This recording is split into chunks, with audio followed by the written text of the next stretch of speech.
Thank you, Mr. Streeter, and it's a delight to see you in the chair. I congratulate, like others, the Honourable Member for St Ives for securing this debate and for his work, along with other members present in this room, with the All-Party Parliamentary Group on Global TB, of which I'm a member.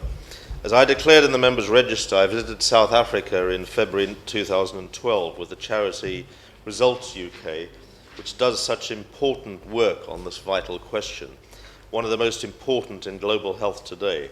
How do we move from struggling to control the world's deadliest diseases to eliminating them?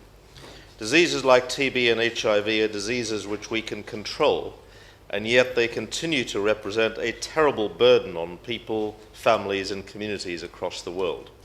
In the 90 minutes of this debate today, nearly 500 people will lose their lives from just these two diseases. I'm the chair of trustees of a remarkable charitable organisation called the Donald Woods Foundation, which works in Nelson Mandela's impoverished homeland of the Transkei in the Eastern Cape of South Africa, battling to control the twin TB HIV epidemics and strengthen health services in remote rural communities. The Donald Woods Foundation works closely with the South African Department of Health and has screened 150,000 people for TB. There's nearly 10,000 people on HIV treatment and supports outreach to those who otherwise would not be reached. The DWF has also pioneered clinic design for infection control and TB testing. Despite the huge and highly commendable efforts of the South African government and civil society organisations like the Donald Woods Foundation, South Africa continues to battle against enormous health challenges, and one of the most significant of those is drug-resistant TB. In one small sub-district last year, the Donald Woods Foundation reported 49 cases of XDR TB, extra drug-resistant TB. It's a form of the disease that has evolved to be resistant to our best drugs. The few treatments that remain are old, toxic, and associated with terrible side effects.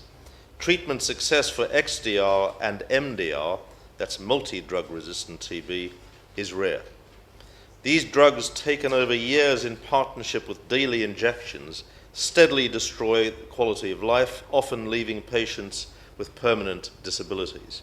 The burden of treatment is so heavy that many patients choose to default, to give up, and discharge themselves from hospital rather than continue with what are essentially useless drugs that are causing them pain.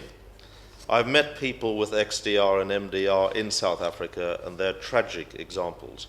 I remember one story of a girl who had been confined in a hospital ward for over 2 years. The drugs made her physically sick practically every day.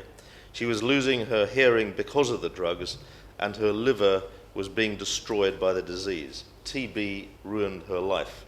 Before the disease, she was doing well in school. She had a bright career ahead of her, close friends, and a good family. But then the disease struck. Eventually, I'm sorry to say, she discharged herself from hospital, knowing that most likely in doing so, she was surrendering her chances of surviving. She returned to her family home, but it was empty. Both her parents had died from the same disease. She soon also passed away, pale, sick, deaf, and alone. Sadly, this is not an isolated story. South Africa has the highest rate of TB in the world, and behind the statistics are thousands of tragic, grim stories, with the worst cases in gold mining, the deep gold mines in South Africa, which are a source of a tremendous, lethal form of this TB and all its consequences. Progress is being made against TB and HIV, but that progress is far too slow. The diseases continue to ravage health systems across southern Africa. Only 2% of South Africa's TB burden is drug-resistant, although that number is increasing, but those 2% account for fully 32% of the national budget for tackling TB. Yet the weapons that we've got against these diseases are becoming increasingly less effective with every passing day. And I'm struck by the similarities between drug-resistant TB and the antimicrobial resistance that was such a topic of conversation last week, with the Prime Minister launching his own special commission. We need new drugs that the TB bacteria has not already encountered, and we need a vaccine that kills or avoids infection so the resistance never gets the chance to develop. We also need to remember that we have TB here in the UK, as has been mentioned, and that a small and growing percentage of cases are drug resistant in the UK too. The second issue is that when those drugs are developed, they must be affordable. Of course, commercial sector organisations have to generate a profit, and developing a new drug can cost hundreds of millions of pounds and take years of sustained effort and research.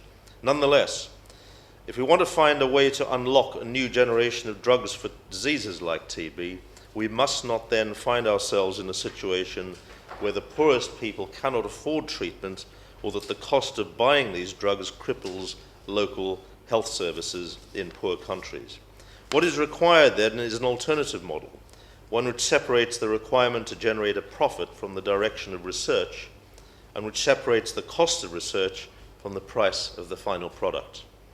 That kind of model, which is often described as de-linked, is the only way that we can encourage research and development for diseases for which there are no significant financial markets, and ensure that the products that are developed are accessibly priced. Therefore, I'd ask the Minister whether he will commission a report examining the costs and implications of commercially driven development against de-linked development models, and using the findings to make the case to other governments. Perhaps he could respond to this request in his reply. Because we know that the system is not working, we know that there's an imperative to act and to find solutions to these problems, and we know that it's as strong as ever.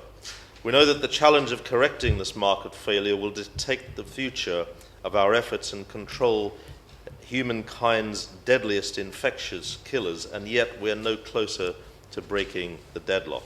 For the sake of the world's poorest, for the sake indeed of our own National Health Service, and ultimately our own health in this country, because these diseases are very infectious, I ask that DFID champions alternative, non-commercial models of development, and thus help to develop the new drugs, the new vaccines, and the new diagnostics that will help to see the end of TB, HIV, and malaria in our lifetimes. Thank you, Mr. Streeter.